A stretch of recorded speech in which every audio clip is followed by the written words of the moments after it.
Hello everyone. Today we will study a poem Dust of Snow for the student of class 10 from First Flight book. तो आपकी poem का नाम है dust of the snow.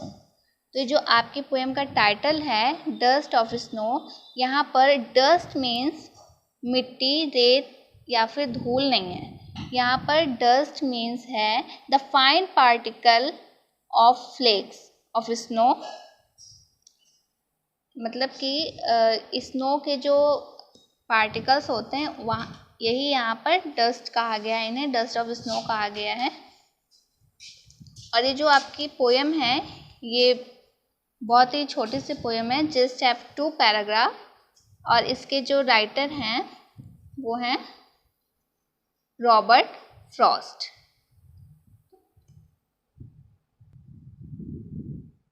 Robert Frost एक बहुत ही famous American poet हैं। ये एक रियलिस्टिक पोएट हैं। लाइफ में जो भी सफरिंग हो, सॉरो हो या हैप्पीनेस होती है, एज इट इज़ अपनी पोएम में ये लिखते हैं। मैं पहले आपको बता दूं कि जो रॉबर्ट फ्रॉस्ट हैं वो बहुत ही ज़्यादा रियलिस्टिक पोएम है, यानी कि जो भी लाइफ में जितने भी दुख आते हैं या जो भी हैप्पीनेस होती है उन सब के बारे में वो लिखते हैं। पोएम स्टार्ट करने से पहले हम जान लेते हैं कि आपने कुछ जो बैड ओमेंस हैं वो तो आपने सुनी होंगी कि हमारे ट्रेडिशन में या कल्चर में कुछ कहावतें ऐसी होती हैं कि जैसे कि अगर कोई बिल्ली रास्ता काट दे तो हम क्या सोचते हैं, यही सोचते हैं ना कि अगर बिल्ली ने रास्ता काट दिया तो हमारे साथ कुछ गलत होगा, कुछ अच्छा नहीं हो सकता। मगर जब ये सब हम खुद से अपनी लाइफ में एक्सपीरियंस करते हैं तो ये कुछ हमें डिफरेंट तरीके से मिलती है। ज़रूरी नहीं है कि ये चीज़ें जैसे कहावत में कही गई हैं या फिर जैसे हमारे माइंड में सेट कर दी गई हैं कि नहीं, अगर ऐसा कुछ होता है तो हमारे साथ बुरा ही होगा। लेकिन ऐसा ये जो रॉबर्ट फ्रॉस्ट हैं ये बता रहे हैं कि ये सब सच नहीं है। ये यहाँ पर इन जो भी ये बैड ओमेंस हैं उनको यहाँ पर शटर कर रहे हैं कि ऐसा नहीं है, कभी कभी ये जो चीज़ें हैं वो अच्छे के लिए भी हो सकती हैं, हमारे लिए कुछ अच्छा भी कर सकती हैं। Sometime even the bad thing give the better result, है ना। तो कभी कभी ये चीज़ें बहुत ही हमारे लिए कुछ भी अच्छा भी कर सकती हैं, तो हमें हमेशा इन्हें पॉजिटिव वे में लेना चाहिए। We should always have a positive frame of mind.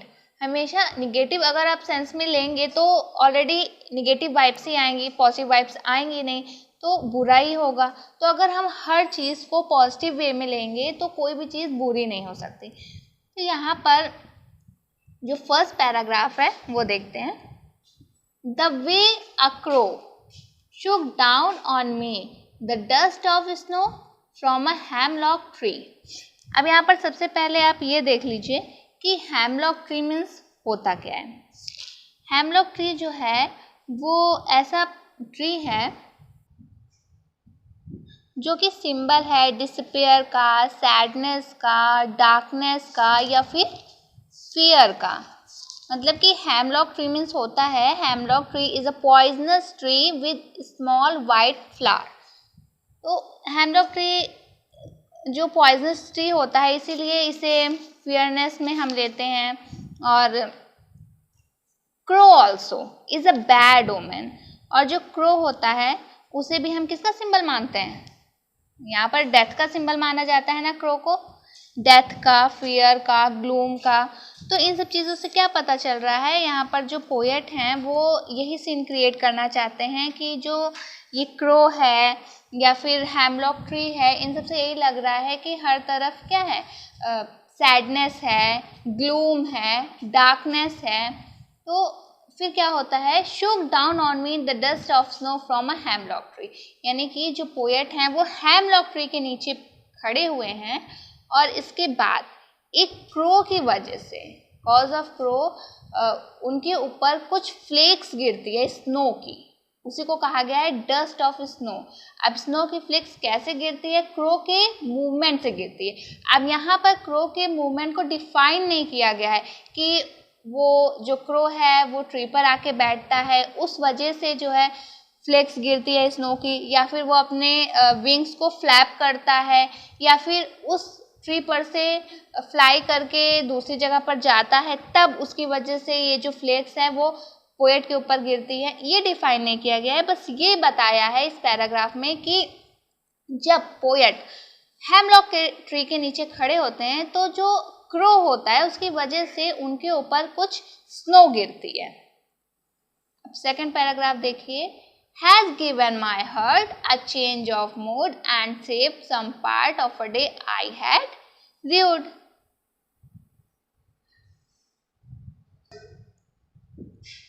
अब rued मीन्स यहाँ पर होता है had regret, यानी कि दुख या फिर पछतावा।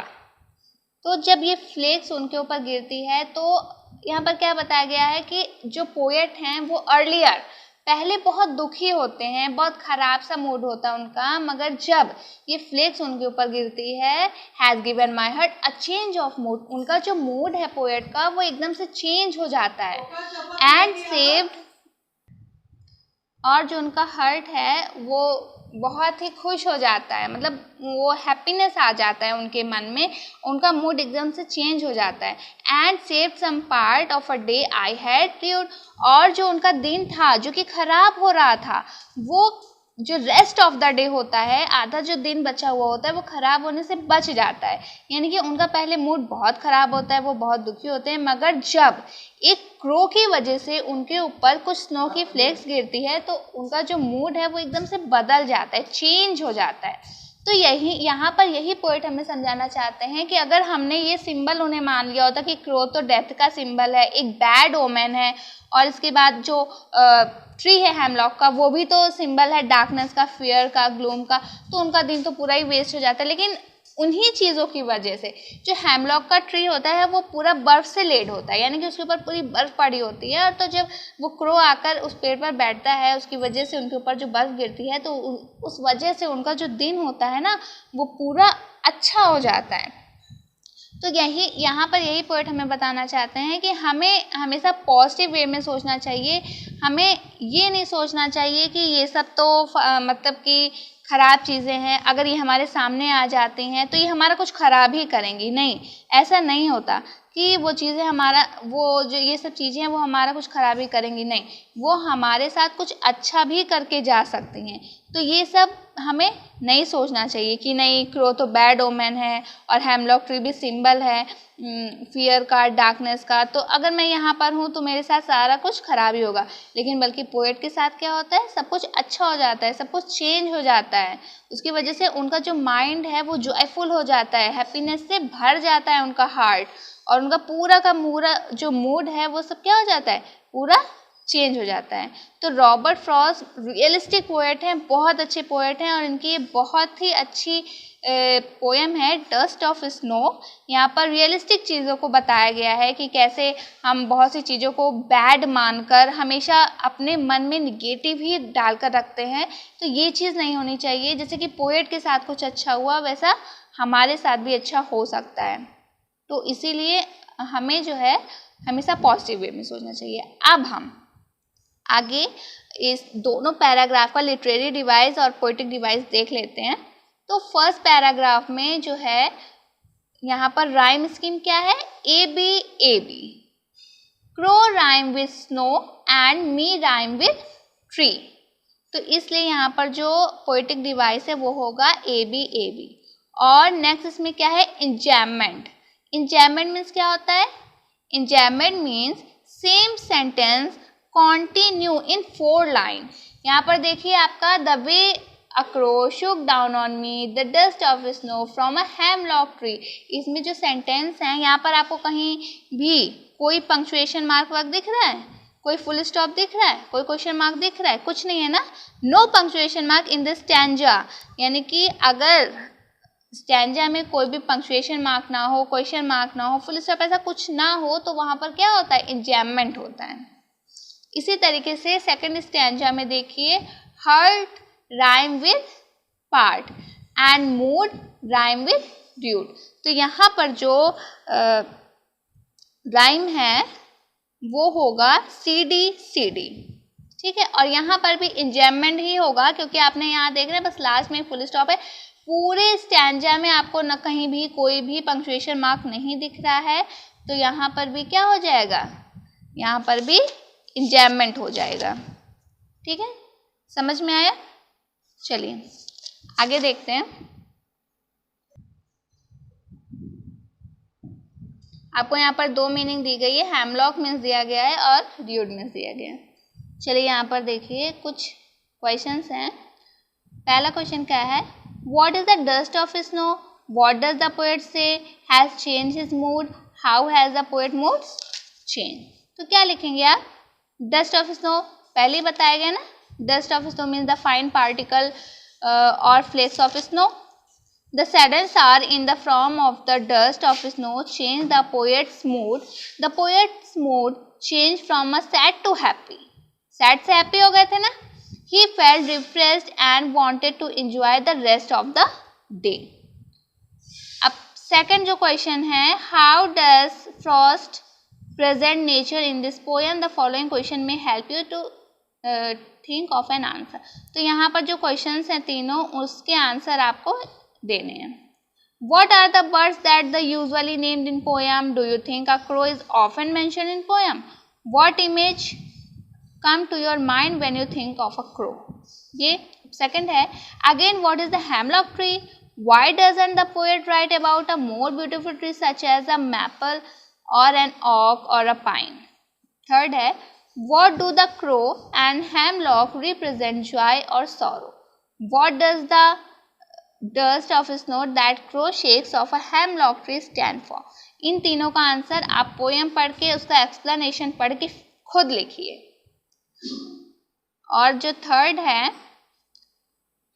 have there been times when you felt depressed or hopeless? Have you experienced a similar moment that changed your mood that day?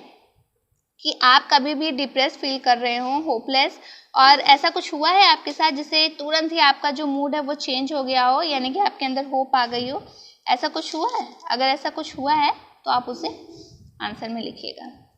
और ये पोएम फिर से पढ़िएगा, ये पूरा डीपली, पोएम तो बहुत शॉर्ट है लेकिन इसका जो एक्सप्लेनेशन है बहुत डीप है, तो आप इस पोएम का डीप एक्सप्लेनेशन पढ़िएगा और समझिएगा कि जो रॉबर्ट फ्रॉस्ट है उसका कहने का क्या सेंस है, कि हमें पॉजिटिव ही लेना चाहिए हर चीज़ों को, जो भी बैड ओमेन है हमें उन पर ध्यान नहीं देना चाहिए। क्योंकि अब किसी बिल्ली, कोई कैट है, वो रास्ता क्रॉस करी, उसे क्या पता कि वो आपके सामने आ रही है तो आपका दिन खराब होने वाला है, आपका कोई काम नहीं बनने वाला है, तो उसे तो नहीं पता, वो तो बस रास्ता क्रॉस करी है।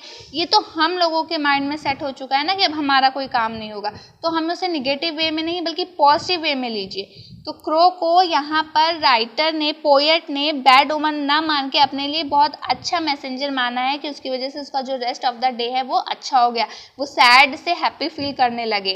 तो इसी तरह ये सबके साथ हो सकता है।